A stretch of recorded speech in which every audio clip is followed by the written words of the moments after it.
Pendant des mois, les astronomes nous ont assuré que la troisième sonde Atlas ne serait rien de plus qu'un survol spectaculaire. Un visiteur interstellaire inoffensif qui frôlerait Mars avant de disparaître dans l'immensité noire. Mais le cosmos n'est jamais inoffensif sans raison. Et le télescope James Webb, notre instrument le plus performant scrutant le vide spatial, vient de fournir des données qui bouleversent complètement la donne. Les chiffres ont changé. La trajectoire a changé. Et maintenant, pour la première fois, les scientifiques murmurent ce que personne ne voulait entendre: 3 Atlas pourrait percuter Mars. Mais il ne s'agit pas simplement d'une comète. Il s'agit de manœuvres de précision de pulsations de gaz régulières, comme une horloge, et d'un objet qui se comporte moins comme un rocher que comme un vaisseau spatial. Plus on analyse les données, plus cela devient clair. 3 Atlas ne dérive pas. Il se dirige, s'ajuste, se dirige, et la planète rouge se trouve directement sur sa trajectoire. Quel que soit cet objet, il n'en a pas fini avec notre système solaire. Plongeons-nous dans le sujet. Lorsqu'elle a été repérée pour la première fois le 1er juillet, la comète 3 Atlas ressemblait à n'importe quel autre corps céleste. Un point flou se déplaçant à grande vitesse entouré d'une comète lumineuse à près de 87 km par seconde par rapport au Soleil, une vitesse jamais enregistrée auparavant pour un objet s'approchant de notre système solaire. À cette vitesse, elle parcourt la distance Terre-Lune en moins de 80 minutes. Mais ce qui a stupéfié les scientifiques, ce n'était pas sa vitesse, mais son comportement. Les comètes ralentissent, généralement se fragmentent ou se stabilisent à l'approche du système solaire interne. Or, 3I Atlas a commencé à accélérer de manière subtile mais constante. Et c'était encore plus inquiétant. Sa trajectoire commença à se resserrer. De légères corrections de cap devinrent perceptibles et la coma de l'objet, son halo de gaz et de poussière, doubla de luminosité en quelques semaines. L'analyse spectrale révéla d'intenses pics d'énergie ultraviolette et un dégazage de C, O2 à des taux jamais observés auparavant pour une comète. Elle se comportait moins comme un fragment de roche gelée dérivant que comme un missile guidé. Et c'est alors que les capteurs à champ profond du télescope Webb captèrent un phénomène qui changea tout. Des pulsations rythmiques émanant de la queue. Non pas des jets chaotiques produites par la fonte des glaces sous l'effet du soleil, mais des poussées délibérées à intervalles réguliers de 17 minutes. Un motif, un signal, une manœuvre. Alors que les sondes Webb Gemini Sud et le Jet Propulsion Laboratory de la NASA continuaient de suivre l'objet, les données ont commencé à révéler une histoire terrifiante. Ce qui n'était qu'un simple passage à proximité de Mars s'était transformé en une menace bien plus sérieuse. Une distance d'impact révisée de seulement 1,95 million de kilomètres, une distance infime à l'échelle cosmique. Pire encore, les simulations ont montré qu'une augmentation de vitesse de seulement 10 km par seconde, une fraction de celle déjà mesurée dans ces pulsations de gaz, pourrait suffire à provoquer un impact direct. Imaginez un peu. Une simple impulsion, une poussée à peine perceptible, et Mars devient le point de départ. Un tel niveau de contrôle est inédit pour un corps céleste. C'est comme si 3 Atlas utilisaient leur propre gaz d'échappement comme des micropropulseurs, ajustant leur trajectoire à la manière d'un vaisseau spatial. Plus troublant encore, ces poussées sont parfaitement alignées avec le plan orbital de la planète. Les scientifiques ne se contentent plus de suivre un objet. Ils suivent sa trajectoire et la fenêtre d'impact se réduit comme peau de chagrin. Entre le Dix-9 et le 30 septembre, la moindre éruption pourrait être fatale. Ce ne sont plus seulement des théoriciens amateurs ou des passionnés de science-fiction qui tirent de la sonnette d'alarme. L'astrophysicien Avi Loeb de Harvard et son équipe ont publié un article proposant une hypothèse audacieuse. 3E Atlas pourrait être une sonde artificielle. Les données semblent confirmer cette théorie. Les écho-radars des antennes de Mars Reconnaissance Orbiter et de Goldstone sont métalliques et non les signatures aqueuses et diffuses typiques des comètes. Des sources internes à la NASA décrivent ces réflexions radar comme étant sans précédent. Ajoutons à cela les filaments verts en forme d'aiguilles visibles sur des images amateurs à haute exposition, 3 faisceaux lumineux convergeant vers Mars pulsant en synchronisation avec les évents d'échappement. L'hypothèse devient alors incontestable. Cet objet ne se comporte pas naturellement. Lowe suggère un scénario où 3 Atlas pourrait cibler délibérément Mars pour s'y écraser ou pire pour y déposer quelque chose. Sonde signaux spare, quoi que ce soit, ce n'est pas une coïncidence. Mars est abordé dans un but chirurgical et l'humanité est prise au dépourvu, assistant impuissante à une opération qui se déroule sous nos yeux et que nous comprenons à peine. Que se passerait-il en cas d'impact? La réponse est presque inconcevable. Avec une masse estimée à 10 milliards de tonnes et une vitesse de 57 km par seconde par rapport à Mars, un tel impact libérerait plus de 2 millions de mégatonnes d'énergie. C'est des milliers de fois l'énergie de la plus puissante explosion nucléaire de l'histoire de la Terre. Le cratère aurait un diamètre de 60 km et une profondeur de 5 km et disperserait des débris sur l'orbite martienne dont certains pourraient être éjectés dans l'espace interplanétaire. Et oui, cela signifie que certains de ces débris pourraient un jour atteindre la Terre. Mais les conséquences iraient bien au-delà de simples roches et poussières. Mars abrite des dizaines d'instruments scientifiques, rovers, orbiteurs, expériences de recherche de vie, relevés climatiques couvrant plusieurs décennies. Un impact ne se contenterait pas de détruire des machines. Il anéantirait des décennies de recherche, paralyserait les réseaux de communication et pourrait même déclencher des contaminations auxquelles nous ne sommes absolument pas préparés. L'ESA, Roscosmos, la CNSA et la JAXA ont toutes entamé des discussions sur la défense planétaire, non pas contre une flotte extraterrestre, mais contre un simple objet se comportant de manière un peu trop similaire à un véhicule. Depuis des années, les scientifiques spéculent sur l'existence passée de la vie sur Mars, et peut-être même sa présence encore aujourd'hui profondément enfouie sous sa surface rouillée, lacs souterrains, microbes dormants, écosystèmes anciens emprisonnés sous le pergélisol.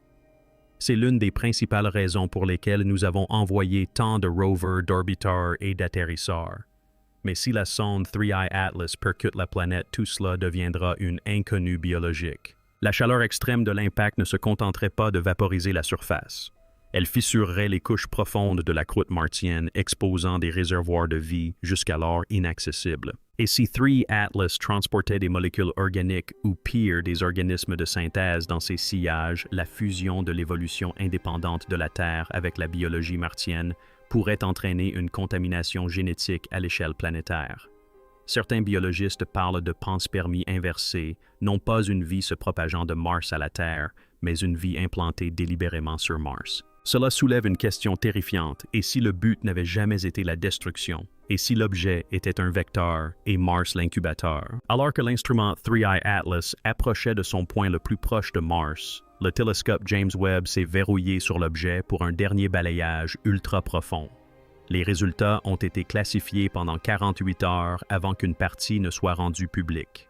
Mais des fuites internes au projet Webb révèlent une réalité bien plus inquiétante. Les instruments NIRS et MIRI ont détecté des traces de polymères synthétiques, des molécules ressemblant à des plastiques terrestres et des nanotubes de carbone mêlés à des gaz naturels. Ce ne sont pas des structures qui se forment dans le vide ou lors du chauffage cométaire. Ce sont des matériaux synthétiques. Les spectrographes de Webb ont également détecté des anomalies isotopiques persistantes, notamment au niveau du carbone et de l'hydrogène, ne correspondant à aucun objet connu du système solaire.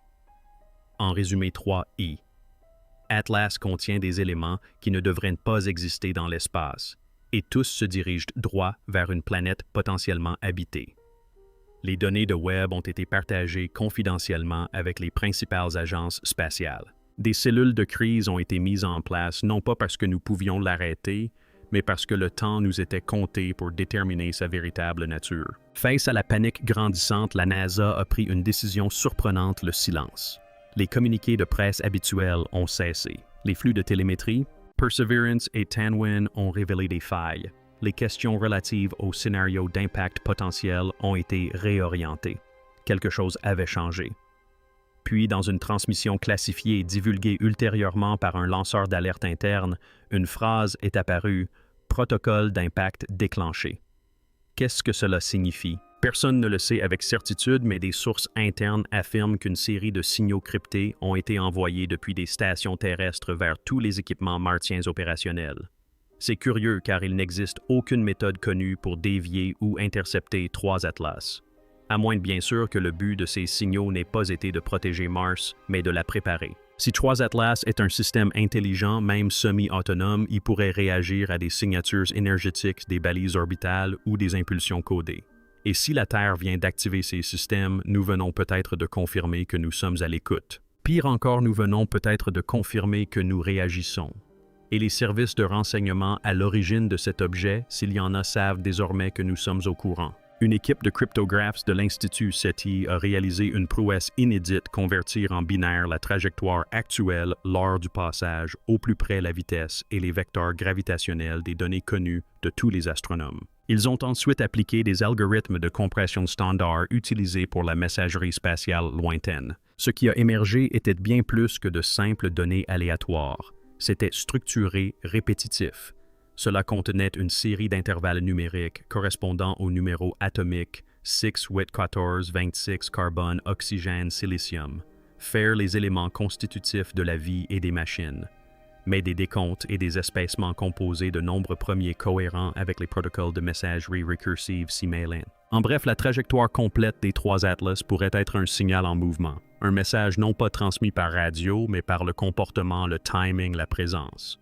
Cela signifierait que nous n'observons pas simplement une trajectoire vers Mars. Nous sommes témoins d'un événement communicatif, et la fenêtre d'impact elle-même fait partie du message. Si elle atteint sa cible, c'est une phrase. Si elle la manque, c'en est une autre. Et dans tous les cas, la réponse est déjà inscrite dans les étoiles. Alors que la trajectoire d'impact prévue se précisait, les planétologues ont remarqué une coïncidence troublante. La trajectoire mise à jour par 3i Atlas traversait un étroit couloir passant directement au-dessus d'Elysium Planitia, une région géologiquement jeune de Mars connue pour ses caractéristiques de surface d'une symétrie inhabituelle. Les images satellites ont révélé des crêtes concentriques, des coulées spirales et des formations qui rappellent étrangement les suites de Fibonacci. Ces formations n'étaient pas nouvelles, mais ce qui a particulièrement retenu l'attention, c'est que la trajectoire exacte de la sonde 3i Atlas coïncidait avec la dépression centrale, un bassin parfaitement circulaire de moins de 3,5 km de diamètre. Aucune origine d'impact connue, aucun résidu volcanique, mais au cœur même de ce bassin se trouvait un dépôt de silicate cristallin aux propriétés réfractives uniques sur Mars. Sous l'effet du rayonnement solaire, ils émettent de brèves impulsions de lumière infrarouge à intervalles réguliers. La plupart des gens ont considéré cela comme une simple curiosité géologique. Mais aujourd'hui, les scientifiques se demandent, ce bassin était-il un phénomène aléatoire ou un repère, un point de rendez-vous? Et si oui, qui en a défini les coordonnées? Au moment même où James Webb reprenait le suivi de 3i Atlas depuis son point de repère alternatif, une anomalie inattendue fut observée. Derrière le corps principal de l'objet, sans y être physiquement rattaché, mais le suivant à une distance constante de 0,07 unités astronomiques, se trouvait une ombre secondaire. Ce n'était ni un champ de débris ni du gaz. C'était quelque chose de plus sombre. Le radar était indétectable. L'infrarouge était incapable de la réchauffer. Pourtant, l'analyse photométrique révélait une chute brutale de luminosité parfaitement synchronisée avec l'Atlas à 3 yeux comme retenue par une force invisible. Cette ombre conservait une distance constante insensible à la gravité et à l'accélération. Et visualisée en coordonnées polaires, elle dessinait une orbite parfaite. Quelque chose suivait l'Atlas des 3 yeux. Non pas pour l'escorter ni pour lui nuire, mais en miroir. Les spéculations fusèrent. Était-ce un objet secondaire? Un drone?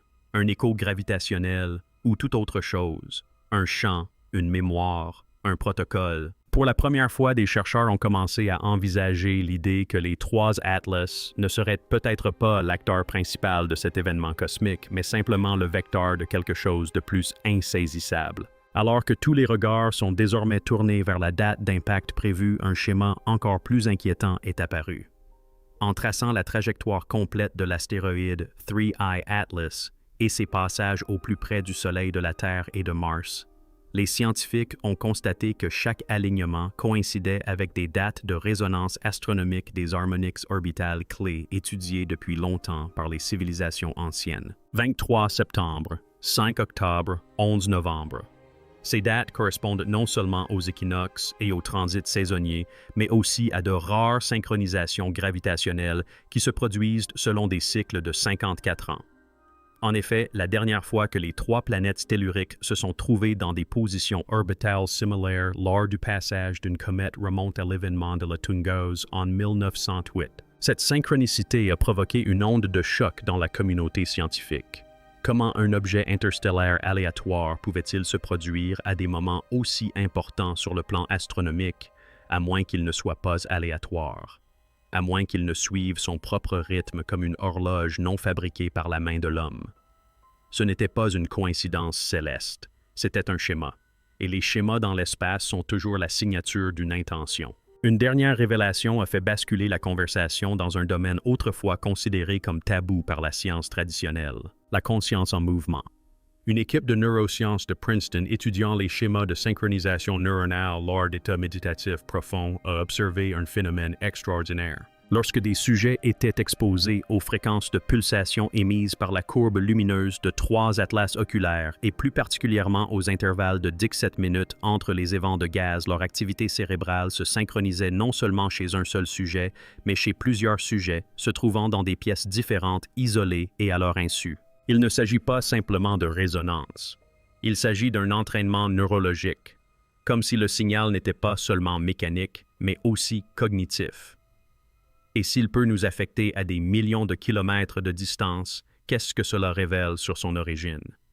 Se pourrait-il que 3 Atlas ne soit ni une roche ni un vaisseau spatial, mais une pensée se propageant à travers l'univers comme une graine de conscience, un message que l'on ne lit pas, mais que l'on ressent, quelque chose qui s'active lorsqu'on l'entend, quelque chose qui devient une partie de nous dès l'instant où on le comprend? Si cela est vrai, alors l'impact sur Mars, qu'il soit physique ou non, n'est peut-être qu'un symptôme. Le véritable événement se produit peut-être déjà en nous. Face à l'inquiétude croissante concernant l'impact potentiel, un groupe discret d'archoastronomes a entrepris de comparer la trajectoire de 3 atlas oculaires avec d'anciennes cartes du ciel. Ces documents provenaient non seulement d'observatoires occidentaux, mais aussi de manuscrits cosmologiques babyloniens, mayas et tibétains. Leur découverte était stupéfiante. Un motif connu sous le nom de serpent de flamme est apparu dans différentes cultures, décrivant un corps céleste descendant des profondeurs obscures, décrivant une courbe anormale près du Soleil et se dirigeant vers le dieu rouge Mars. Ce motif se répétait sur des stèles et même dans des gravures rupestres, chacune représentant la même trajectoire sinueuse. Mais un ensemble se distinguait, une pierre calendaire pré-Inca de Tahuanaco, montrant 4 lignes rayonnantes partant de Mars après la descente de la comète. Après traitement par photogrammétrie, les lignes correspondaient au schéma de dispersion des débris projetés par Webb en cas d'impact sur Mars. Qu'est-ce que cela signifie? Que quelqu'un d'une manière ou d'une autre avait prédit cet événement, non pas au cours de ce siècle, mais il y a des milliers d'années. Cela suggère que l'Atlas des 3 yeux ne fait pas que traverser l'histoire. Il se pourrait que l'histoire se répète. Et Mars n'est peut-être pas la cible, mais plutôt le déclencheur. Puis, un événement totalement inattendu s'est produit. La sonde ExoMars Trace Gas Orbiter, restée inactive pendant plusieurs jours pour économiser de l'énergie, a détecté un pic d'isotope de xénon dans la haute atmosphère martienne. Dans un premier temps, les scientifiques ont supposé qu'il s'agissait d'un rayonnement solaire, mais la composition était totalement erronée. Ce rayonnement ne provenait pas de l'atmosphère supérieure, mais bien des profondeurs martiennes. Plus précisément de profondes fissures proches de Cerberus Fossae, l'une des régions géologiquement les plus instables de Mars. L'activité sismique a connu une forte augmentation. Les températures ont augmenté de 3 Kelvin dans les couches souterraines. Et coup de théâtre qui a stupéfié la communauté scientifique, les relevés du magnétomètre ont détecté une impulsion magnétique faible mais structurée, se répétant toutes les 17 minutes, soit le même intervalle que les émissions gazeuses de 3 Ia Atlas. La question n'était plus de savoir si l'objet allait impacter Mars, mais plutôt si la planète s'y préparait déjà, comme si elle n'était pas menacée, mais en train de s'activer. Quelque chose enfoui dans la croûte depuis des millénaires venait de se réveiller. Au fil des heures, l'idée d'impact s'estompa, passant d'un événement physique à une notion temporelle. L'équipe Webb constate que les fluctuations lumineuses mesurées par l'Atlas des 3 yeux ne correspondaient plus aux commentaires. Au lieu de cela, il suivait une séquence temporelle récursive et stratifiée, 7 impulsions. Une pause, 3 impulsions. Une pause, 13 impulsions, et ainsi de suite. Ces nombres n'étaient pas aléatoires. Une fois greffées, elles ont créé une spirale de Fibonacci, souvent associée à la croissance organique, à l'encodage de la mémoire et même à l'enroulement de l'ADN humain. Mathématiciens et cryptographes ont uni leurs forces pour la déchiffrer et ont abouti à une hypothèse troublante. 3 atlas transmettent le temps non pas en secondes ou en heures, mais en cycles. L'objet n'arrive pas simplement. Il se synchronise. Le compte à rebours, en réalité, ne concerne pas l'impact, mais la résonance. Une convergence d'énergie, d'orbite et de conscience. Et si ce compte à rebours s'achève, il pourrait ne pas provoquer d'explosion, mais un changement. Un changement de perception, voire un changement dans la structure même de la réalité telle que nous la connaissons. Dans les 72 heures précédant l'impact prévu, un signal a été détecté, une fréquence basse, infrasonore, inaudible pour l'oreille humaine, mais dont la forme d'onde était sans équivoque. Il ne provenait pas de l'espace. Elle ne rebondissait même pas sur Mars. Elle provenait des profondeurs d'Olympus Mons, le plus grand volcan du système solaire. Cette zone, longtemps considérée comme géologiquement inerte, a soudainement émis une fréquence harmonique structurée captée indépendamment par les orbiteurs de l'ESA, de la CNSA et de la NASA. Le signal ne correspondait à aucun phénomène naturel connu. Mais une fois isolé et visualisé sous forme de spectrogramme, il formait une spirale miroir de la même forme d'onde émise par 3 satellites Atlas lors de leur passage au plus près du Soleil. La communauté scientifique est restée bouche bée. Que signifie le fait qu'une planète réagisse à un objet avant même son arrivée? Olympus Mons ne fait-il que relayer ce signal ou communique-t-il réellement? Mars attendait-elle ce moment précis? Et surtout, si c'est le réveil de Mars, que se passera-t-il lorsqu'elle ouvrira enfin les yeux? Alors que les dernières heures s'écoulaient, une découverte curieuse émergea d'un ensemble de données oubliées, une ancienne image thermique de la sonde Mars Odyssey Orbiter, prise il y a près de 20 ans.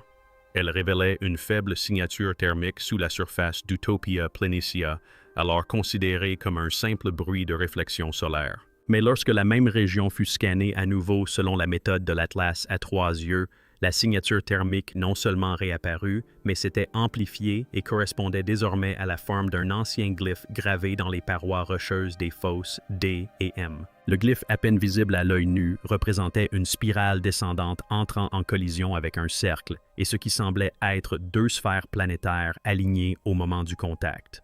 Les implications étaient stupéfiantes. Mars pourrait receler la mémoire non seulement de sa géologie, mais aussi d'un passé céleste codé. Et si Mars n'était pas qu'une simple planète, et si c'était un enregistreur et que 3 Atlas en étaient la clé de lecture, puis un phénomène impossible se produisit. Des images haute résolution de Mars Express, la sonde de l'ESA, captèrent un mouvement dans les champs de poussière au sud de Noctis Labyrinthus. Ni le vent, ni l'activité d'un rover, quelque chose s'élevait, un motif se formait dans le sable, 2 ovales concentriques parfaits s'étendant vers l'extérieur comme sculptés par le dessous. Pendant 4 heures, ces formes s'allongèrent et se modifièrent jusqu'à former une image indubitable. Un œil incliné de 23,5 degrés exactement, soit l'inclinaison de l'axe terrestre. La symbolique était saisissante. Un œil qui nous observe ou un miroir qui nous reflète. Les scientifiques cherchèrent désespérément des réponses, mais en vain. Mars venait de cligner des yeux. Pas au sens figuré, pas au sens poétique, mais physiquement délibérément. Quelque chose sous la surface était non seulement conscient, mais conscient de notre existence, de notre géométrie, de notre orientation, et plus troublant encore de notre signal, comme si cet événement avait été anticipé, voire même souhaité, bien avant l'apparition de notre espèce. Lors d'une des dernières observations avant l'interruption du signal, le télescope spatial James Webb a analysé le spectre des molécules laissées par 3 satellites Atlas.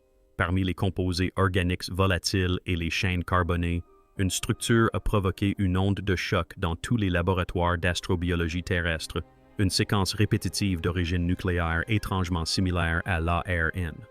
Non identique, non terrestre, mais indéniablement structurée pour la réplication. Une forme étrangère d'information prébiotique imprégnée dans la vapeur dérivant à travers l'espace. Et tandis que les scientifiques commençaient à la cartographier, une possibilité terrifiante a émergé, elle n'était pas seulement biologique, elle était réactive. Certaines portions de ce filament reproduisaient des clés de chiffrement conçues par l'homme. D'autres ressemblaient à des intervalles musicaux connus comme si la molécule elle-même était conçue pour interagir avec l'intelligence pour répondre à une interprétation. Il ne s'agissait pas d'une simple poussière de commentaires passifs. C'était un code vivant conçu non pour survivre dans l'espace, mais pour s'y transmettre. La vie non pas sous forme de cellules, mais sous forme de langage. Alors que le télescope spatial 3i Atlas entamait sa trajectoire finale, le réseau astronomique mondial cartographiait un dernier alignement.